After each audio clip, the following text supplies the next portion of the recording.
Usted sabe que, es decir, más que usted sabe, usted conoce. Usted conoce a los sindicatos y conoce sindicalistas. ¿Cuántas veces habrá dicho cosas feas? Claro, por las huelgas, los problemas en el centro, de todo tipo.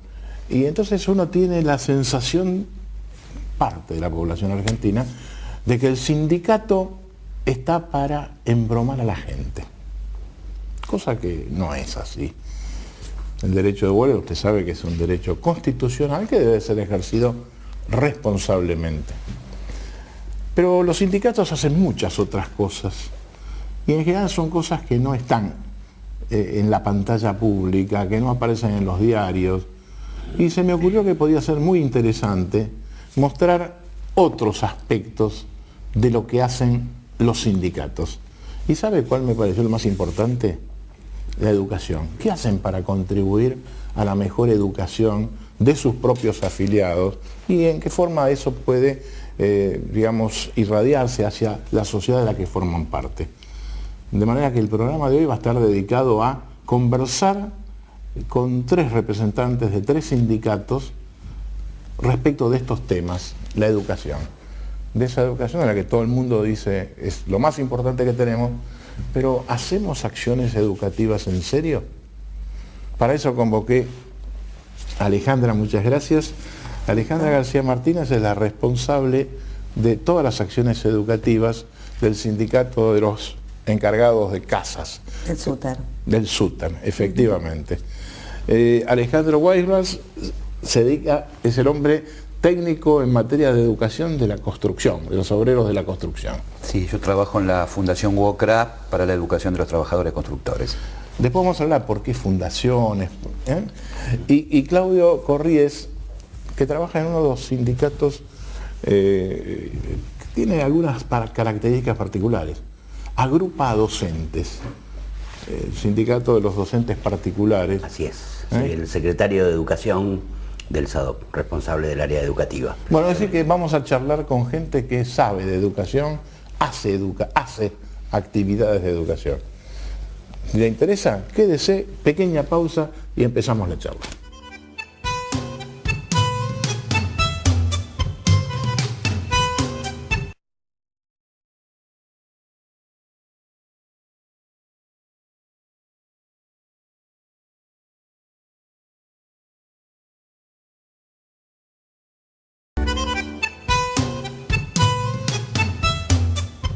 Alejandra, ¿qué haces en el sindicato de los encargados de renta?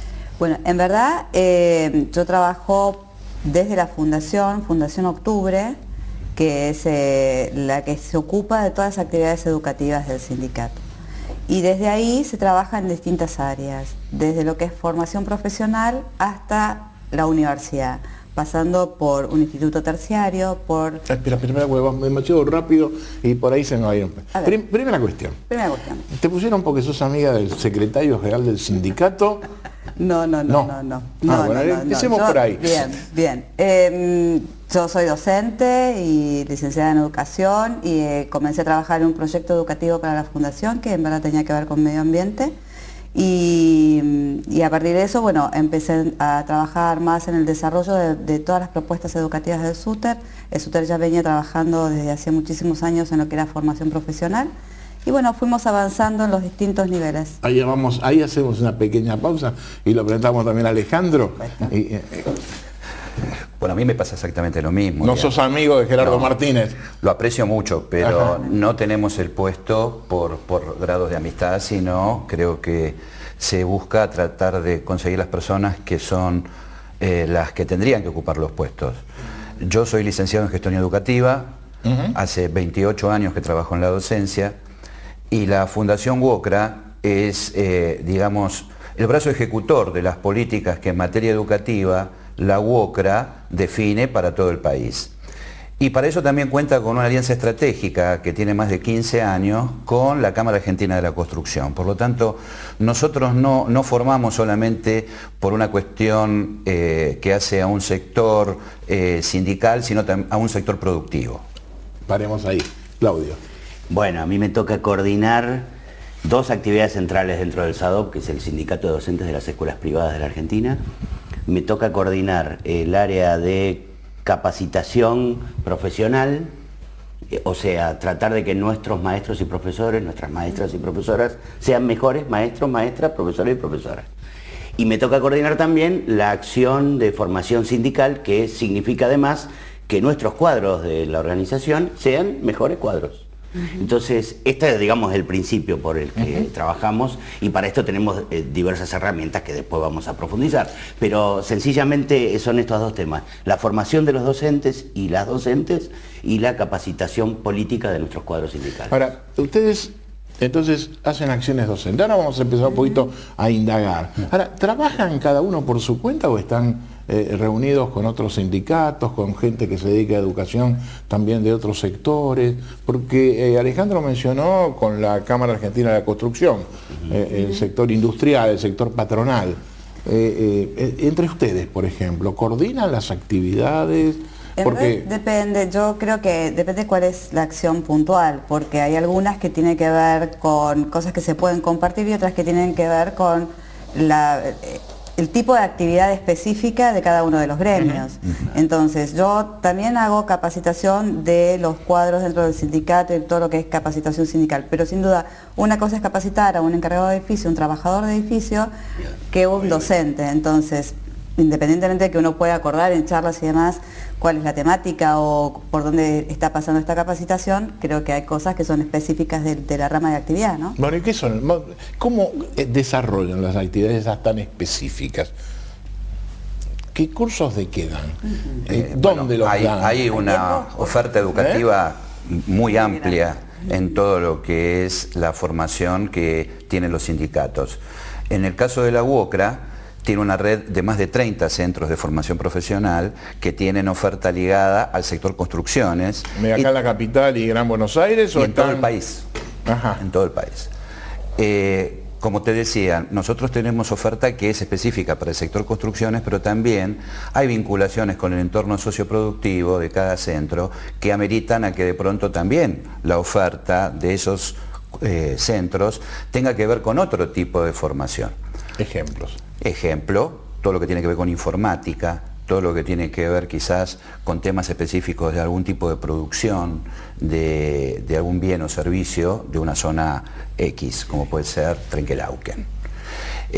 También tenemos un instituto medio que tiene terminalidad a nivel secundario medio, y también un instituto superior de enseñanza que tiene dos carreras, una en enfermería y otra en seguridad e higiene, que son temas a nuestro juicio muy importantes porque estamos hablando de conceptos que están también en línea con los sindicatos, con lo que hace la salud y la seguridad de todas las personas que conforman nuestra sociedad. Ahora, cuando están hablando de los temas específicos, a mí me gustaría decir cosas, es decir, no decir, las digan ustedes, ¿no?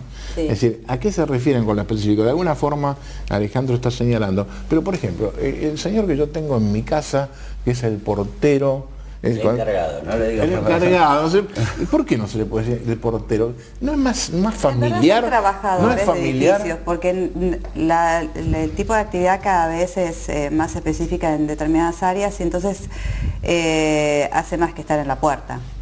Sí, pero estamos de acuerdo. Por eso se llama trabajador de edificio, porque hay otra gente que no solamente es el encargado, que también forma parte de lo que es el gremio de la actividad. ¿Y qué le enseñan a ellos?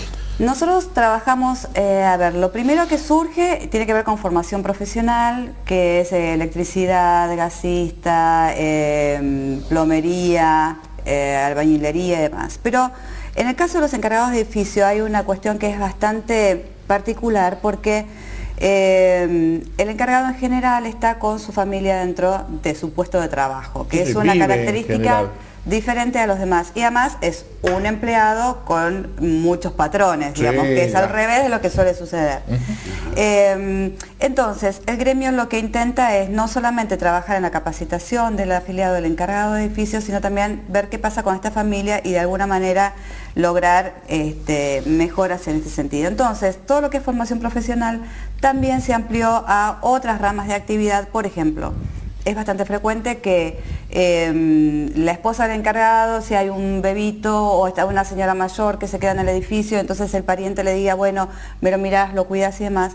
Entonces, creemos que hay cuestiones que esta persona, más allá de la buena voluntad, tiene que saber. Entonces se desarrollan cursos para esto, o para tener otras salidas laborales, tanto para el esposo o la mujer del encargado, o los hijos, que tiene que ver con informática, con peluquería, con cocina, decoración de tortas y demás. O sea, para brindar otras herramientas laborales. Y dentro de esto lo que empieza a aparecer, mucha gente que no tiene su secundaria completo, no tiene su primaria completa. Espera un poquito ahí, porque me empiezan a surgir así muchos interrogantes. Pues me ubico en la casa mía, en mi casa, y la gente que vive en casa de departamentos. Entonces uno dice, che, pero, por ejemplo, el encargado, si no tenemos conflictos acá, el encargado, ¿tiene la obligación de hacer esos cursos? O si el tipo tiene interés, hace, si no, no va. ¿Cuál es la política vinculada con esto? No tiene obligación, pero ciertamente el gremio quiere que su gente se capacite. Entonces, dentro de lo que fueron el trabajo de paritarias, lo que se logró es que ellos puedan tener, a través de un circuito de cursos que le da determinado tipo de acreditaciones, logran una certificación como trabajador integral de edificio. Esto está puesto dentro del convenio colectivo de trabajo, lo que le implica un avance en lo que es la escala salarial. Y de esta manera, entonces, sí le resulta interesante al trabajador de edificio capacitarse. Termina el programa y yo voy a casa esta noche cuando llegue, lo llamo Oscar. Venga, contame qué cursos hiciste. Pero es más común de lo que vos pensás, sí, a nivel gremios. Es decir, estamos en la tan mentada era del conocimiento, y eso no escapa a la vida cotidiana del trabajador. Hoy por hoy el conocimiento forma parte de una mejora sustantiva de un ingreso para un trabajador, para aquel desocupado la posibilidad de poder ingresar. Y para el trabajador para permanecer. Para permanecer en el puesto de trabajo. Porque también es eso, si no hay una capacitación, nosotros lo vemos con todo lo que es la automatización de los edificios. Cada vez hay más edificios inteligentes. Entonces, un encargado de edificio tiene que estar ayornado en esta temática. Es decir, no puede desconocer. Tecnologías. De tecnología. No, eso es importante, pero ustedes señalaron algo que me parece bueno destacarlo, que independientemente del tipo de actividad ustedes están contribuyendo a resolver otro problema, que es lo que hoy se puede llamar el analfabetismo desde el punto de vista que cuando yo era chico era saber leer y escribir. Bueno, y hoy es saber usar la computadora. Hay otras versiones. Hay otras versiones, ¿no es cierto? Nosotros cuando trabajamos en el área de la capacitación profesional docente, yo distingo dos cosas y utilizo este ejemplo. La capacitación es la necesaria manera de enseñarle a un trabajador, cualquiera sea, que existe una herramienta que se llama martillo, que existe un clavo, y entonces enseñarle sobre ángulos, sobre fuerza, sobre madera, sobre resistencia, para saber cómo ese clavo entra a la madera para cumplir el objetivo, que es unir dos maderas. Esto sería el área de capacitación. Y el área de formación es que el trabajador y la trabajadora puedan ver que su trabajo tiene una implicancia social más importante que su trabajo solamente, que defender su trabajo, que poder ganar un dinero más, que poder hacer, en el caso de los docentes, una carrera docente, porque adquirió más capacitación profesional, técnica, etc. Y este área nosotros le llamamos de formación, que es decir, debatir con el compañero, con el trabajador de la educación, que además de saber enseñar mejor matemática, que además de saber tener más conocimientos, de saber utilizar las nuevas tecnologías, que es muy necesario, saber qué lugar ocupa eso en el desarrollo de la profesión del conjunto de los docentes, del desarrollo de la Argentina en una visión latinoamericana. Por eso no creemos que la formación político-sindical esté divorciada de la capacitación, sino que es una etapa superior, porque le dice al trabajador de la educación, mire, usted además de ser un buen maestro en la escuela, mira esta perspectiva de la educación en la Argentina. Te corto ahí, porque me surgen también muchas preguntas con esto, pero tengo que hacer otro corte, porque me surgen también muchas preguntas con esto, pero tengo que hacer otro corte ahí que es el obligado del programa. Así que hacemos una breve pausa y enseguida seguimos.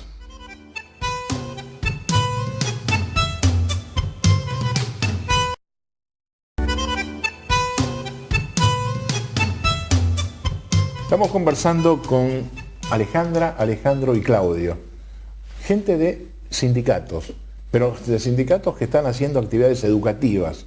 Y este es el tema central del programa. Por si usted enganchó el programa ahora, va a ver qué interesante que es.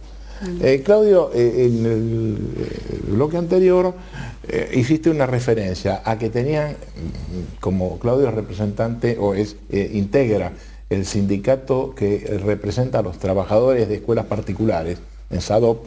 Entonces decía, tienen que ser mejores maestros, tienen que ser mejores profesores. Y después dijiste algo, que tienen que tener una mejor inserción, yo diría tal vez ideológica, en el planteo de lo que es la función en el contexto de Latinoamérica. Esto lo ponemos como punto aparte y dentro de un ratito me gustaría discutirlo un poco. No discutirlo, sino conocer qué significa eso. Pero, ¿cómo hacemos para tener mejores maestros? Porque acá yo hemos tenido charlas, por ejemplo, con la directora del Ministerio de Educación encargada de esto, que ahora la han sacado ahí, la han puesto de subsecretaria. Cuando se produce en cargo, alguien funciona bien en un cargo, lo pasan a otro y por ahí no funciona en el otro. Cosa normal en la Argentina. Funciona en el otro. ¿Funciona en el otro? Funciona en el otro. Así es. Claro, estábamos hablando de una señora que fue ministra de Educación en Mendoza, en la década del 90, fue ministra de Bordón. De Bordón. Y después fue... Algunas cosas hizo bien Pilo, sí. Claro, ¿no? Sí, por supuesto. No, pero esto hace un poco al esquema de... la gente inteligente puede estar trabajando en cualquier momento, haciendo cosas positivas, esto sin duda. Y entonces, ¿cómo hacemos para ser mejores maestros? Lo primero es saber para dónde queremos ir, porque no hay peor camino que el equivocado, no hay camino más largo que el equivocado. Entonces, los docentes hemos tenido una serie de reformas en la historia, los que tenemos más de 20 años de profesión, sabemos que hemos tenido una serie de reformas que han sido parches. Estamos en este momento en una estrategia a partir de la Ley de Educación Nacional con la creación del Instituto Nacional de Formación Docente, que ha planteado una nueva estrategia que no tiene trascendencia mediática, naturalmente, porque son las cosas buenas. Salvo en este programa. Claro. Y bueno, el Infoda ha diseñado una nueva estrategia de formación de los docentes de la Argentina, a partir de la obligatoriedad de los 4 años de formación inicial. No más la maestra y el profesor que era maestro y profesor con 2 años de formación, porque no tenía ni la formación técnica, ni la formación científica, ni la práctica docente necesaria para plantarse en este siglo frente a 30 chicos de 17 años. 2.600 horas. Así es, 2.600 horas. Bueno, esta es una primera cuestión. Nosotros insistimos en que además hay que debatir los contenidos que les vamos a enseñar. Y hago una cosita nada más sobre los contenidos.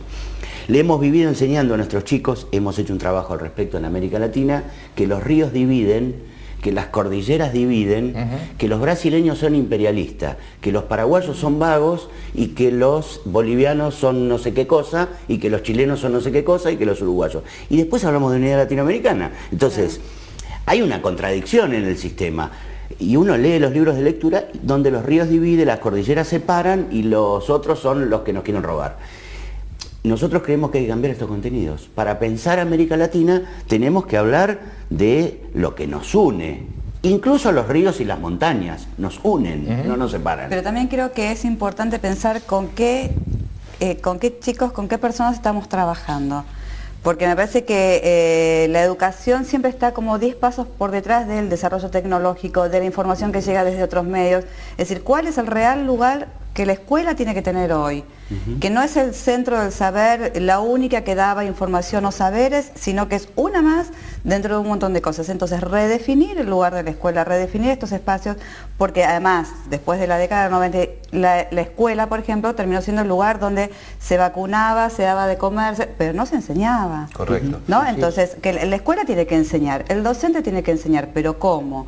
Los chicos estudian de una manera diferente, piensan de una manera diferente. Yo siempre digo que un chico que está manteniendo 5 conversaciones simultáneas a través del chat, su cerebro funciona de manera diferente. Entonces yo no lo puedo sentar 45 minutos con una sola persona que le habla, o sea, la metodología tiene que variar, El tipo de contenidos tiene que variar, cómo se lo enseño, los recursos, la tecnología tarda en entrar a la escuela. Y en el caso específico es apasionante, pero digamos como apostillas adicionales al objetivo del programa, todo esto, así que es muy valioso. ¿Cómo esto engarza, este cambio del planteo de la escuela en las actividades que ustedes hacen, en los cursos que ustedes desarrollan, formación profesional en lo que es ustedes mucho más ofrecen? sencillo. Bueno, convengamos lo siguiente primero, Ricardo. Los sindicatos han tenido que adoptar este tipo de medidas, la constitución de fundaciones, de centros de formación profesional y demás, precisamente porque el Estado se corrió de esta situación. Claro. Es decir, la cosa era esto o la nada, era una debacle que todo el mundo conoce y no vale la pena que abondemos en esto. Con respecto al tema de las ofertas educativas, son tan amplias como lo que hoy indica la realidad que nos circunda. Porque hoy por hoy nosotros no hacemos solamente formación profesional, entendiendo que la formación profesional ya no es solo una cuestión formativa, sino es una cuestión laboral. Y convengamos que también tenemos que hacer frente a las crecientes demandas de otras modalidades educativas que hoy exigen terminalidad media, alfabetización. Nosotros tenemos un índice quizás no tan alto a nivel Latinoamérica de analfabetos, pero tenemos muchísimas personas con este grave problema. Y que además, hoy por hoy, los últimos informes de OCDE, PISA, establecen que no es analfabeto solamente aquel que no sabe leer ni escribir, sino aquel que no sabe comprender lo que está leyendo o escribiendo. Por lo tanto, hay varios temas que se están abriendo en estas cuestiones que hacen a que los sindicatos, bueno, hayan tenido que adoptar medidas de planeamiento estratégico, hacer estudios que muchas veces son por métodos propios, de definición de cuáles son los requerimientos de cada una de las localidades donde tienen centros de formación profesional, escuelas medias o institutos terciarios y o universidad. Y a partir de esto, bueno, vincularse con la comunidad. Lo que es indudable que a nivel educativo, como decía Claudio, si no hay una agenda que permita definir una estructura, un modelo, bueno, esto es como esfuerzos que son paliativos. Nosotros sobre una población de 400.000 trabajadores en su pleno pico de trabajo en la industria de la construcción hace 2 años, tenemos un nivel de más o menos 40.000, 45.000 trabajadores que salen por año de nuestros cursos. O sea que todavía es una cosa insignificante en relación a la masa crítica que deberíamos formar. Pero estar hablando de 400.000 y 45.000 por año, sí, está dando un índice, un 10%. Pero aspiramos a más. No, está bien. Pero no es una cosa chiquitita. Una pequeña corrección a lo que dijiste. No son estos sindicatos los que hacen formación. Seguro. Son todos los sindicatos de la Argentina. Estamos hablando... No, o sea, por supuesto. No, digo, porque esto que señalabas al principio, en el inicio de la conversación, las actividades formativas de los sindicatos, educativas, etcétera, todos los sindicatos las realizan porque el trabajador hoy necesita llegar a su organización por la defensa de sus derechos salariales, laborales, la defensa de su fuente de trabajo, etcétera, y también por esto. Y estas cosas, y por eso te agradecemos la posibilidad de decirlo, que la mayoría, o por lo menos yo, todas las que conozco organizaciones sindicales, tienen, de acuerdo a la forma que pudieron hacer su capacitación, su escuela de capacitación, su escuelita de capacitación, su forma de vincularse con otras organizaciones que lo hacen. Nosotros apostamos en el tema de la capacitación profesional docente al instituto a distancia. Tenemos un instituto con autorización legal para dar títulos a los y las docentes que hacen cursos a distancia. Utilizamos las nuevas tecnologías, naturalmente en un gremio que no ha tenido todo el acceso a la nueva tecnología que parece. Es decir, los y las docentes no hemos tenido una formación en este sentido, porque la formación nuestra era hija de otro modelo político-económico, donde había un maestro que enseñaba ahí, alumno que debía ser iluminado, sin luz, que debía ser iluminado, al cual había que enseñarle porque era un ignorante. Este modelo afortunadamente va cambiando y a muchos docentes nos da una necesidad inmediata de formación. El instituto a distancia que tenemos y funciona nos da esta perspectiva. que también tiene que ver con el acceso al puntaje, al viejo puntaje, que es el que hace que un maestro pueda participar y en los permanecer en cursos de formación a distancia, que es uno de los temas así importantes, digamos, para la masividad de la educación o de la formación o del perfeccionamiento, lo tienen vinculado, porque dijiste tienen títulos, Sí. Están acreditados. ¿Títulos de qué? En realidad, en este momento, a través del instituto, estamos haciendo posgrados y postítulos. A ver, Que explícame son eso. formación en atención a la diversidad. Por ejemplo, estamos haciendo cursos para nuestros docentes con título que le permiten estrategias de integración de grupos que no tienen habitualmente integración. Por ejemplo, la línea sobre las personas con capacidades diferentes no es aislarlas, sino integrarlas en la escuela. Exacto. Bueno, ¿cómo lo capacitamos al maestro o a la maestra para que tenga herramientas de integración de chicos con dificultades auditivas, de expresión? ¿Cómo hacemos para no marginarlo? ¿Cómo le damos estrategias para esto? Para eso es esa educación a distancia. Así es, porque no todos los maestros y las maestras tienen una vocación de formarse en esto, además, y no podemos hacer un curso en cada ciudad. Entonces, seguro. el sistema a distancia, con a veces clases presenciales o con la utilización de la videoconferencia, nos permite llegar a cualquier lugar. Por internet, la persona sigue la clase por internet. Y esto nos favorece que muchos docentes sean estudiantes a la vez de una carrera, y por ahí tenemos esta tecnicatura, este postítulo en atención a la diversidad, tiene alumnos en todo el país al mismo tiempo. Estudiantes que hacen un esfuerzo económico de ir en algunos lugares al cibercafé de la esquina a presenciar la clase, porque de otra manera no llegarían. Sin duda, eso. Nueva pausa.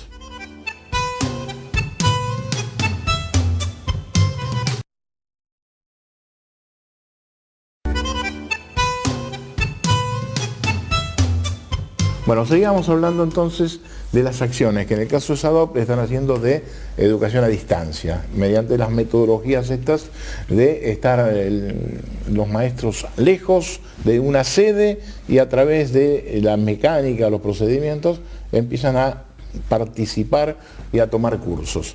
Ahora, esto en el caso de ustedes es más complejo, porque enseñar plomería... Es complejo, para eso nosotros contamos con un departamento de diseño pedagógico, educativo, y con el desarrollo de más de 27 perfiles ocupacionales que en su momento se hicieron en conjunto con la Cámara Argentina de la Construcción y con el INET, y que fueron avalados por el Consejo Federal de Educación. El INET es el Instituto Nacional de Educación Técnica. Sí, perdón. No, está bien, aclaro porque mucha gente no sabe. Sí, uno habla de siglas que a veces no son conocidas. Bueno, como te decía, nosotros hemos desarrollado estos perfiles que dieron una determinada currícula, que pretendemos sea única en todo el país. Cuando definimos lo que para nosotros es un albañil, pretendemos que la persona que concurra a hacer un curso de perfeccionamiento, de formación en una determinada región, pueda garantizarse sus saberes, sea en Buenos Aires, en Salta, en La Rioja o donde fuere. Para ello también nosotros estamos apostando fuertemente a la formación docente, en conceptos que hacen a cuestiones pedagógicas, pero también a la disciplina con la que uno debe tener más que contacto, porque en definitiva es muy difícil que vos puedas enseñar lo que no sabés. Sin duda. Entonces hay que, como dos patrones, uno que tiene que ver con herramientas didáctico-pedagógicas y otro que tiene que ver con cuestiones que hacen a la normativa de la disciplina. Por ejemplo, si hay una modificación en el reglamento que hace las instalaciones de gas o electricidad, nosotros tratamos de reunir a todos los docentes que conforman nuestra red y que dictan esas especialidades y hacer debates o charlas que induzcan a, cómo podemos hacer frente a estos cambios de la norma. Claro, perdóname Alejandra, pero si no se me va a pasar el tema este. Esto creo que es uno de los temas sustanciales en materia de formación educativa.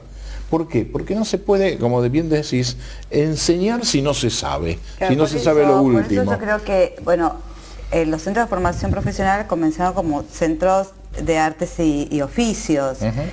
Nosotros también Perdóname Alejandra, pero si no se me va a pasar el tema este. Esto creo que es uno de los temas sustanciales en materia de formación educativa. ¿Por qué? Porque no se puede, como bien decís, enseñar si no se sabe, Claro, si no por se eso- sabe lo Por último. eso yo creo que, bueno, los centros de formación profesional comenzaron como centros de artes y oficios. Nosotros también lo que tratamos de recuperar es al oficio, o sea, hay gente que no es docente, digamos, de carrera, pero que tiene esta profesión de plomería o electricidad o demás, y lo que hacemos es complementar esto. ¿Qué es lo que le faltaría como elementos didácticos, pedagógicos o de manejo de grupo y demás, para que este señor, que es excelente en plomería, pueda hacer lo que se hacía históricamente de una manera más familiar, que era el aprendiz Y el idóneo. y el idóneo, exactamente. Pero también apoyarlo desde la capacitación a los docentes en este sentido. Aquellos que son docentes, la expertise, digamos, de la materia que tienen que dar, y los que vienen del área de un determinado oficio, bueno, complementarlo para que pueda hacer todo el manejo de grupo. Y además a nosotros nos toca el caso de que tenemos equipos técnicos que coordinan esto, de ayudar a los docentes a elegir las ofertas de capacitación docente. En la pausa le preguntaba a ellos si había competencia de instituto, y me decían, no, porque no les conviene, no es un negocio esto, No, al no es un contrario. negocio para actividad privada. No, nosotros nos montamos sobre sistema público. Claro. Es decir, los centros de formación profesional de nuestra red son conveniados con las jurisdicciones educativas que corresponden. Y los beneficiarios, los asistentes a los cursos, son personas que concurren de manera gratuita. Que obviamente hacer un curso del área de la construcción tiene una carga en equipamiento e insumos muy importante, que no siempre está contemplada dentro de los aportes que hace el Estado o la jurisdicción que corresponde. Y que requiere un esfuerzo muy grande de parte del sindicato, del sector y también de las personas que muchas veces colaboran de motu propio porque ven que el esfuerzo de esos 5 pesos o 10 pesos que ponen con un bono que puede ser de cooperadora, no compulsivo por supuesto, porque las clases son totalmente gratuitas, hacen a que tengan instalaciones dignas, que tengan los materiales y el equipamiento que requieren, porque convengamos que estamos, como dijimos antes, en una instancia donde la industria de la construcción, más allá de que la mano de obra, el trabajador, es irreemplazable, tiene un alto contenido de tecnología, sobre todo en lo que es la industria proveedora, que, bueno, de alguna manera requieren estos centros como lugares de difusión y permiten también a los asistentes poder adquirir conocimientos que de otra manera resultaría más complejo. Sí, eso- El sí. tema de materiales es todo un tema de formación profesional en el tipo de cursos que realizamos también dentro del sindicato. Yo quería decir que además nosotros no solamente tenemos cursos que están financiados por el Estado, porque de hecho, como les decía, que la oferta es bastante más amplia de la actividad específica del encargado, entonces, bueno, hay cursos que nosotros queremos hacer independientemente de que no tengan que ver con la actividad. Pero resulta muy difícil sostenerlo desde lo público, desde lo privado, digo. Claro. Es un trabajador, por lo tanto no tiene determinada cantidad de dinero para un Claro. curso, como puede ser de otro nivel. Es muy poco lo que tiene para pagar su capacitación, digamos. Y además creo que esto tiene que ver con la responsabilidad del sindicato también, además de una cuestión del Estado. Me parece que hacia esta responsabilidad social que toda organización debe tener, y mucho más hacia adentro, ¿no?, de sus Claro, afiliados. en esta línea me parece que ayudarle a los trabajadores a distinguir por qué lado tiene que ir su capacitación ya es un trabajo importante que tratamos de hacer. Porque en el caso de los docentes, que a diferencia de los compañeros, tenemos una competencia de una oferta de formación docente amplia, donde hay cosas excelentes, buenas, malas y de las últimas. Y ayudarle a nuestros compañeros a discernir cuándo lo están ayudando y cuándo le están sacando la plata, Claro. en cursos carísimos, y además sin es decir, con mucho marketing y poco contenido, es ya una tarea. Entonces, nosotros ayudarle a distinguir a nuestros trabajadores es un tema. Y además, saber decirle, mire, no gaste tiempo en aprender esto, porque estamos yendo para allá. Claro. Es decir, ¿para dónde va el tema de la escuela secundaria, el tema de la pedagogía? ¿Hacia dónde va esto? para no meter la pata y que nuestro compañero compre productos viejos en nombre de ese puntaje que le van a dar. También me resulta muy importante señalarlo, porque evidentemente sucede, por ejemplo, a nivel universitario. La cantidad de títulos o carreras de posgrado que se dan, parece ser que la gente tenga una necesidad, el universitario, de tener el posgrado, o un posgrado o carreras de... Y realmente, como vos señalás, hay tanta diversidad y tantos niveles de calidad diferentes que en la medida en que no se les pueda decir esto sirve, esto no sirve, se hace un tema de marketing y de generación de fondos. Y esto sucede también en la universidad pública. En tal caso me parece que habría que plantearse por qué ya una licenciatura no alcanza. Digamos, históricamente uno hacía una carrera universitaria, podía capacitarse, digamos, mantenerse actualizado de determinadas cosas, pero ahora un chico está terminando una licenciatura y ya está pensando cuál es el posgrado y después de ese posgrado, ¿qué otro posgrado?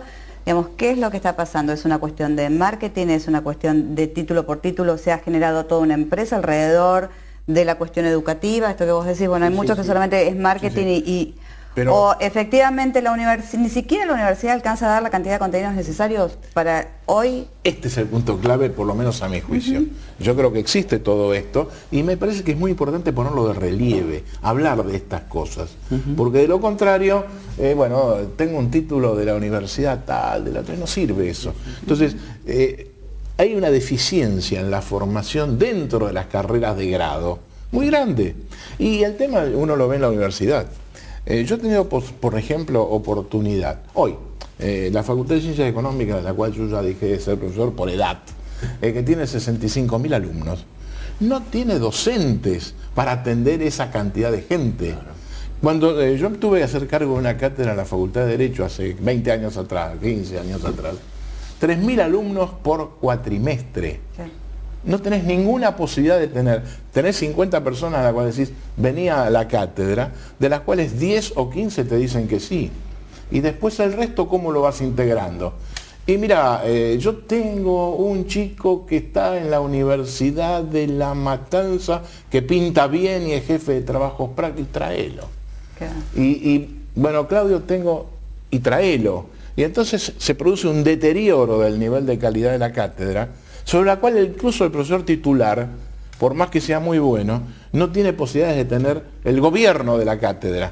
Y entonces empiezan a generarse los problemas de lo que se señalaba en cuanto que yo puedo tener una brillante carrera hecha con determinados niveles de profesores y en la misma facultad puedo tener una pésima nivel de formación si tengo otros profesores. Pero creo que todo esto es muy largo, es para hablar mucho, porque en definitiva... Ya se están invitando. No, te diría que es un tema de gran debate, porque es lo que hablábamos antes de la agenda.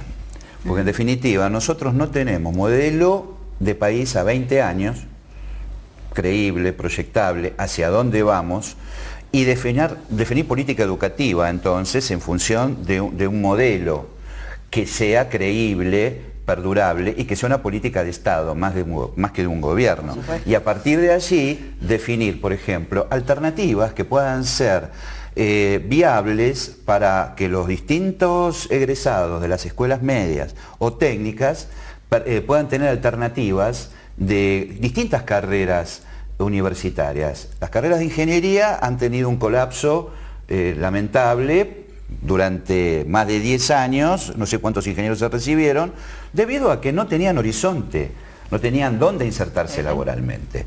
Entonces, bueno, me parece que es un trabajo que requiere un estudio exhaustivo. Agrego la necesidad de que la Argentina pueda debatir en su ley de educación superior, voy a decir algo políticamente incorrecto, la autonomía. Es decir, el límite de la autonomía, que es el proyecto. Es decir, no es posible que en un país organizado la universidad haga lo que quiera.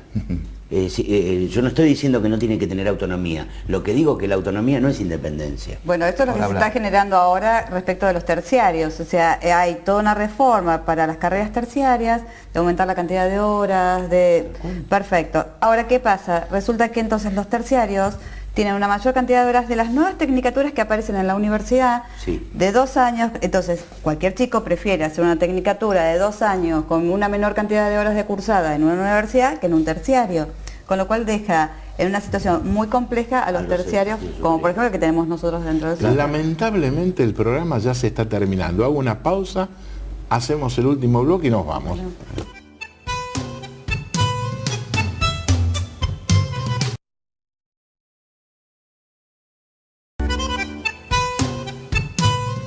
Sigan hablando, ya estamos en el bloque, así que... No, estábamos hablando acá con respecto al tema de definir una agenda, un modelo, y lo que es preocupante para todos nosotros es el mientras tanto. Claro. ¿Qué ocurre hasta que definimos un norte hacia dónde vamos y que en definitiva esto empiece a funcionar? Claro, pues yo te decía que el tema del modelo es un tema de otro enfoque, pero me parece que se ha constituido en la Argentina en un factor autolimitante para aquellos que dicen, tenemos que diseñar el modelo.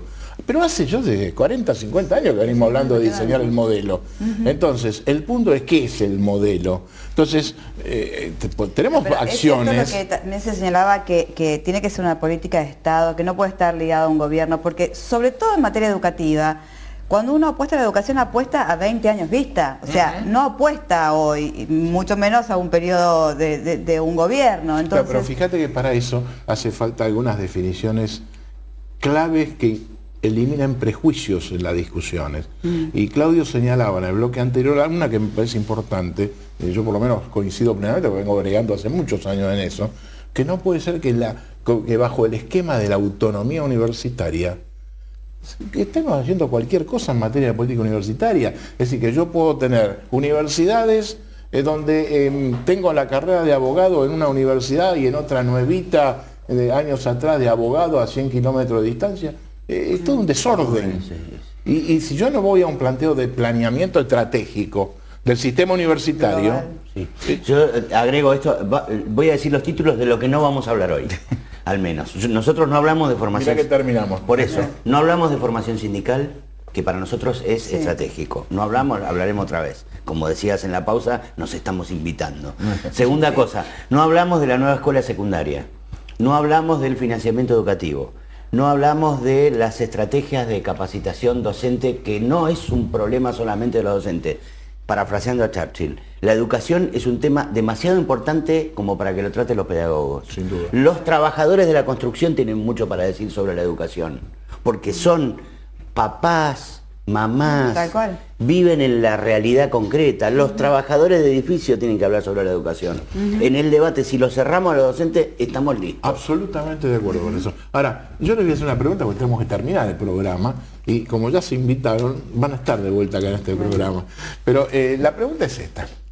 ¿Cómo ustedes están tranquilos de lo que hacen sirve?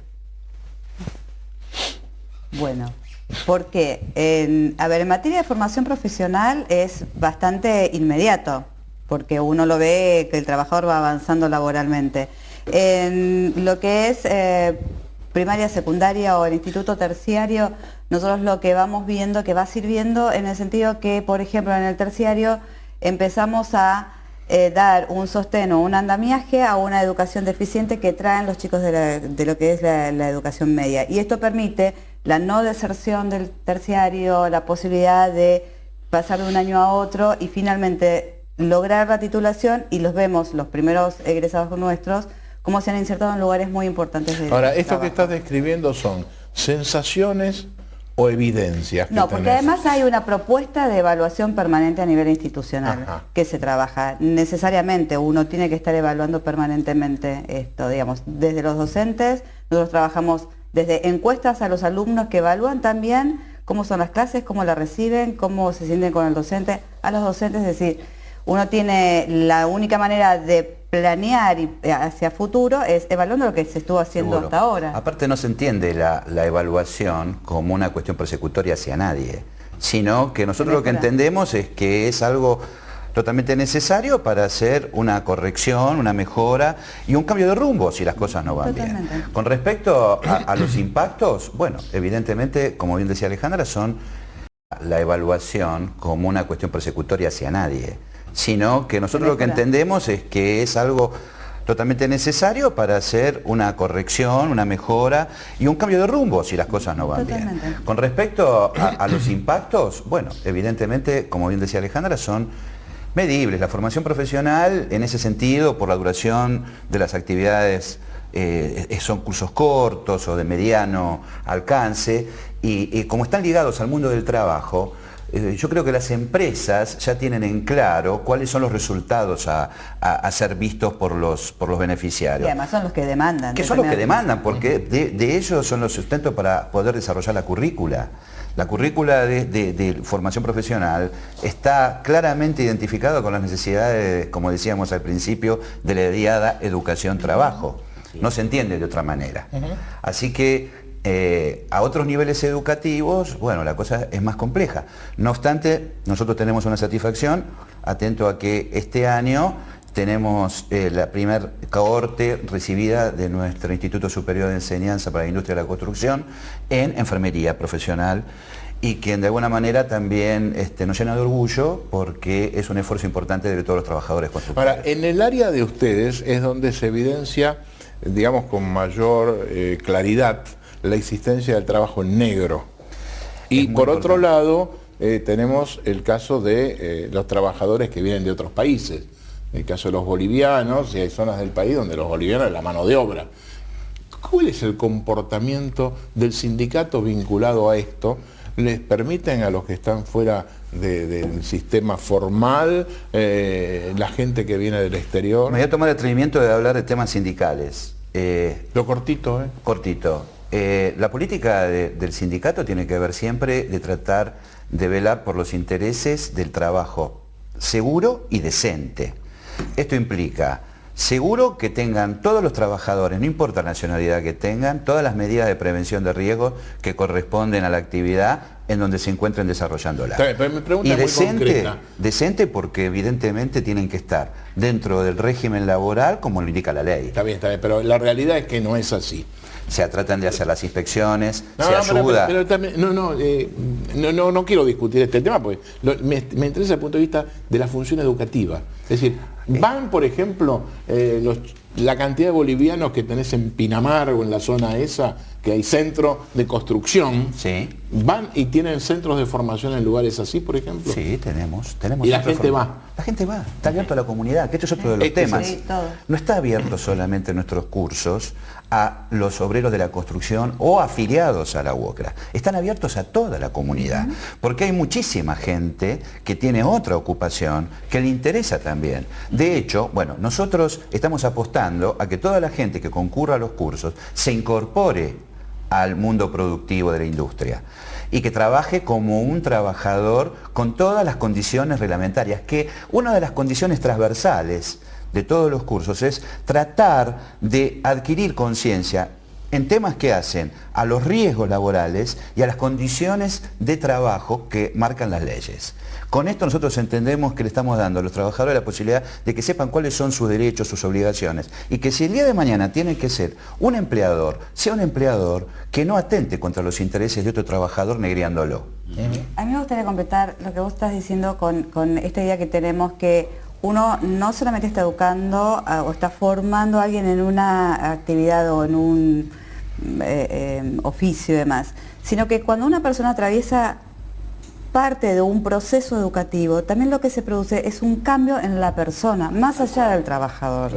Y en los valores que uno va transmitiendo y en las modalidades que uno va transmitiendo, y por eso también es esta posibilidad de recuperar a los analfabetos reales o virtuales, digamos, y que yo estuve trabajando con los adultos que terminaban el secundario o que terminaban la primaria, lo que eso cambia internamente a esa persona, la hace mejor persona, de base, y a partir de ahí, por supuesto, será un mejor trabajador y va a poder generar cantidad de cosas, pero tenemos que apuntar también a la persona, no quedarnos solamente cerrados en esta cosa, que creo que por ahí a eso idea, iba un poco la idea. Y apuntando a lo que decía Alejandra, todos los sindicatos, por lo menos lo que nosotros conocemos, están apuntando a esto, es decir, todas las acciones de formación están abiertas a la comunidad. Sin lugar a dudas. Absolutamente. Sin lugar a dudas. Además, en este tema que se tocaba el trabajo no registrado, al trabajador que está no registrado le da mucha vergüenza haber tenido que bajarse a trabajar sin registración. Y la formación y la capacitación le dan el ámbito para que se encuentre con sus otros compañeros y puedan compartir esta angustia. Nadie trabaja no registrado porque quiere. Es por la necesidad. Y entonces, en la actividad nuestra de la educación privada, hay un 12% de trabajo no registrado. Que hay trabajadores íntegramente no registrados y mucho pago de salario parcialmente no registrado. Y entonces, los trabajadores les da mucha vergüenza esto. Una maestra le va a enseñar dignidad a sus alumnos, a los chicos que van a la escuela, y en su escuela privada le va de la previsión social. Hay una contradicción. Yo les agradezco muchísimo. Usted seguramente ha tenido una visión que posiblemente no la conozca respecto de las actividades de sindicatos. Me quedó con Claudio un tema de discusión importante, que es la formación de los dirigentes sindicales y la formación ideológica. Y esto seguramente va a ser tema de algún próximo programa. Les agradezco mucho. Muchísimas gracias. Gracias. Dios mediante, hasta la semana próxima.